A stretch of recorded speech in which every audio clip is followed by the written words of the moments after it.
আসসালামু আলাইকুম everyone, welcome back to my channel.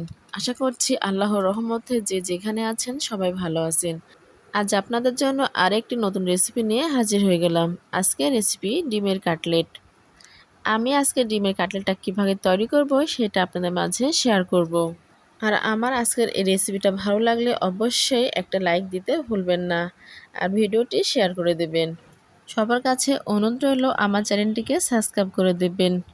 আর অসংখ্য ধন্যবাদ যারা অলরেডি আমার চ্যানেলটিকে সাবস্ক্রাইব করে দিয়েছেন। যারা এখনও সাবস্ক্রাইব করেন নাই তারা আমার চ্যানেলে সাবস্ক্রাইব বাটনটা ক্লিক করে রাখবেন। তাহলে এবার দেখা যাক আমি ডিমের কাটলেটটা কীভাবে তৈরি করব। ডিমের কাটলেট তৈরি করার জন্য প্রথমে নিতে হবে ডিম। এখানে আমি 2টা ডিম নিয়েছি।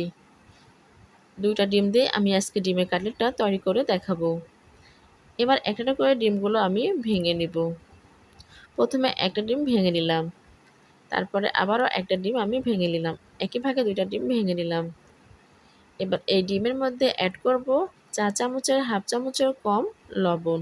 তার সঙ্গে অ্যাড করলাম চা চামচের হাফ চামচ টালা মৌরি। এবার তার সঙ্গে অ্যাড করলাম 3-4টা কাঁচামরিচ ছোটো ছোটো করে কেটে অ্যাড করলাম। সর্বশেষে অ্যাড করলাম পেঁয়াজ কুচি। এখানে আমি ছোটো ছোটো কিউব করে পেঁয়াজ কেটে রাখছিলাম, সেই পেঁয়াজটা অ্যাড করলাম, করে ভালোভাবে ডিমটা ফেটিয়ে নিলাম। ডিমটা ভালোভাবে ফেটানো হয়ে গেলে এবার ভেজে নেব। ভাজার জন্য চুলাতে একটা প্যান বসিয়ে দিয়েছিলাম, তার মধ্যে অল্প পরিমাণ তেল দিয়ে তেলটা গরম করে নিয়েছি। এবার গরম তেলের মধ্যে ডিমটা ছেড়ে দিলাম, দিয়ে ডিমটা ভালোভাবে ভেজে নেব। এবার এক পাশে ভাজা হয়ে গেলে উল্টিয়ে দিয়ে আমি অপর পাশেও ভেজে নেব। এভাবে ডিমটা ভেজে নিতে হবে। ডিমটা ভাজা হয়ে গেছে, এবার উঠিয়ে নিলাম। এবার এই ভাজা ডিমটা ঠান্ডা করে নিতে হবে। ঠান্ডা হয়ে গেলে ছুরির সাহায্যে ডিমটা এক সাইড থেকে এভাবে কেটে বাদ দিয়ে দেব। আমি এখানে ডিমের কাটলেটটা 4 কোণ শেপ আনার জন্য 4 সাইডে কেটে এভাবে বাদ দিচ্ছি। আপনারা চাইলে রেখে দিতেও পারেন। আমরা আমাদের পছন্দ মতো ডিমের শেপ কেটে নেব। আমি এভাবে শেপ করে কেটে নিচ্ছি। আমার ডিমের শেপগুলো কাটা হয়ে গেছে, ঠিক এই সাইজ করে কেটে নিলাম। এবার এক সাইডে রেখে দিলাম। এবার এখানে আমি একটা ডিম আবারও ভেঙে নিলাম। এবার এই ডিমের মধ্যে অ্যাড করলাম অল্প পরিমাণে লবণ, তার সঙ্গে অ্যাড করলাম চা চামচের 1 চামচ বেসন, তার সঙ্গে অ্যাড করলাম চা চামচের 1 চামচ ময়দা, দিয়ে ভালোভাবে চামচের সাহায্যে ডিমটা ফেটিয়ে নিলাম। এভাবে ডিমটা সময় নিয়ে ভালোভাবে ফেটিয়ে নিতে হবে। ডিমটা ভালোভাবে ফেটানো হয়ে গেছে। এবার ফেটানো ডিমটা এক সাইডে রেখে দিয়ে এখানে নিলাম আমি বেডগাম। এখানে আমি মুড়ি দিয়ে বেডগামটা বানিয়ে নিয়েছি। আপনারা চাইলে পাউরুটি দিয়ে, বিস্কুট দিয়ে বা কিনা বেডগামটাও ব্যবহার করতে পারেন। আমি এখানে মুড়ি বেডগামটা ব্যবহার করলাম। কেটে রাখা ডিমের শেপটা ফেটানো ডিমের মধ্যে কোট করে নিলাম। নিয়ে বেডগামের মধ্যে এভাবে চেপে চেপে কোট করে নিয়ে আবারও ডিমের মধ্যে কোট করে নিয়ে বেডগামের মধ্যে কোট করে নিচ্ছি। এভাবে 2বার করে কোট করে নিলাম। আপনারা চাইলে একবার করে কোট করে নিতে পারেন। একইভাবে সবগুলো ডিমের কোট করা হয়ে গেছে।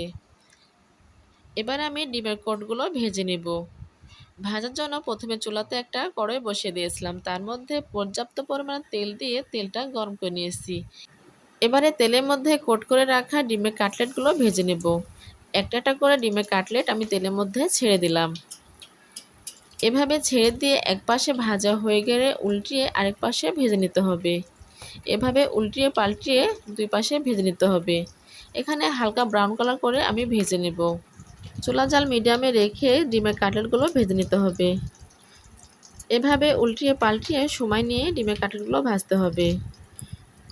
ডিমের কাটলেটগুলো ভাজা হয়ে গেছে। এবার তেল থেকে একটা করে তেলটা ঝরে এভাবে আমি উঠিয়ে নিচ্ছি।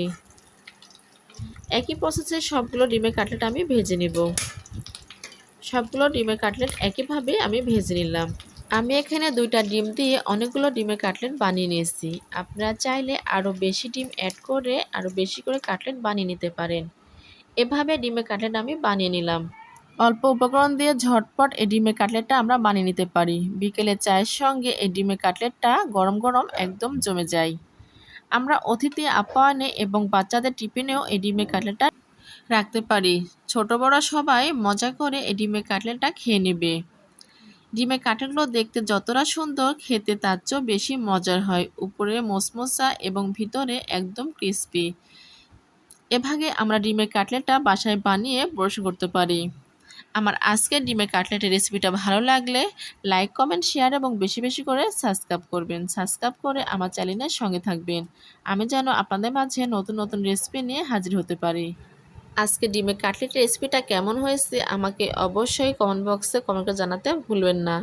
সবাই ভালো থাকবেন, সুস্থ থাকবেন। সবার সুস্বাস্থ্য কামনা করে আজকের মতো বিদায় নিচ্ছি। আবারও হাজির হয়ে যাব নতুন কোনো রেসিপি নিয়ে। আল্লাহ হাফেজ।